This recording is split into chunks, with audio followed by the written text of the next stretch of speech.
Hello and welcome back.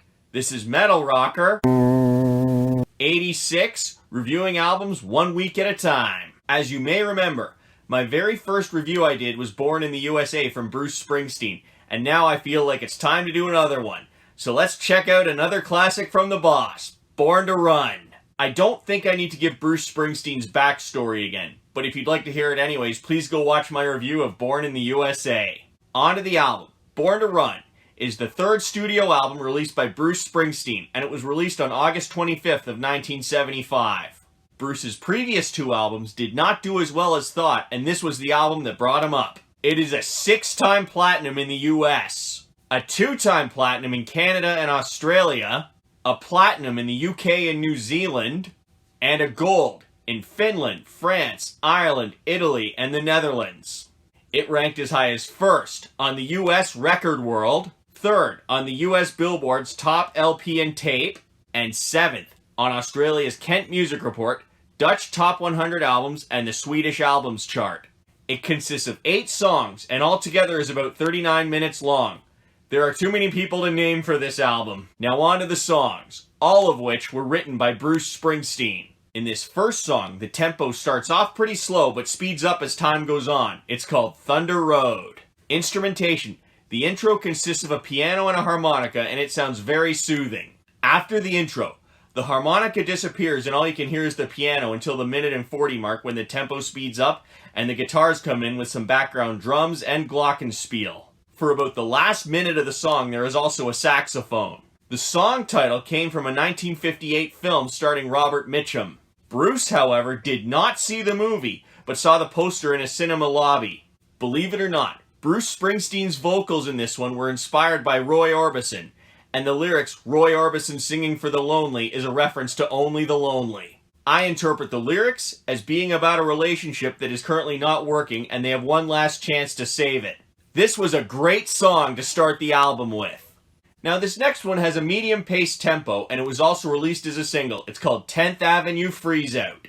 Instrumentation. The main focus again is on the piano, but there are some background trumpet, guitar, and saxophone. The lyrics actually tell a story.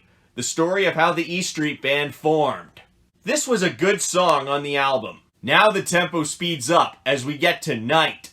Instrumentation. For the first little bit, there's some guitars and drums. Then the main focus shifts to the piano and saxophone. However, during the chorus, the guitars steal the show. The song ends with a cool saxophone solo. The lyrics, from what I can see, describe a guy who works 9 till 5, and when he's done work for the day, he takes advantage of his freedom and looks for love. This was another good song on the album. Now the tempo really slows down, so let's go to the back streets. Instrumentation. For the first 50 seconds, it consists of a piano, which is very soothing. Then the main focus is on the guitars with some background drums. The piano then returns for the chorus and things get pretty hard. As for the solo, it's also pretty cool. The lyrics describe a relationship that has come to an end, and he's afraid of losing her as a friend. This was another good song on the album. Now the tempo speeds up and the energy is high as we get to my favorite song on the album. The album's title song, Born to Run, which was also released as a single. Instrumentation. It starts off with a guitar intro to pump you up with some background drums and glockenspiel. There is also an amazing saxophone solo with great energy from Clarence Clemons. One day, Bruce Springsteen was sitting on his bed trying to think up song ideas, and the words Born to Run came to him. The lyrics describe someone who is young and restless and wants to hit the road and live their life. This was an amazing song on the album.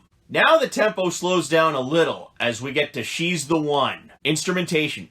The main focus here is actually on the Hammond organ, with some background pianos and some guitars here and there. Around the minute and 20 mark, things get pretty hard and the guitars become the main focus here. However, Clarence really steals it with another saxophone solo. Believe it or not, he was actually hoping to have a pro football career before an injury ended that. He then got into music and eventually joined Bruce and the E Street Band. From what I can see, the song is about a guy who's in love with a woman, but he ends up getting trapped with no way out. This was another good song on the album. Now the tempo really slows down as we get to Meeting Across the River.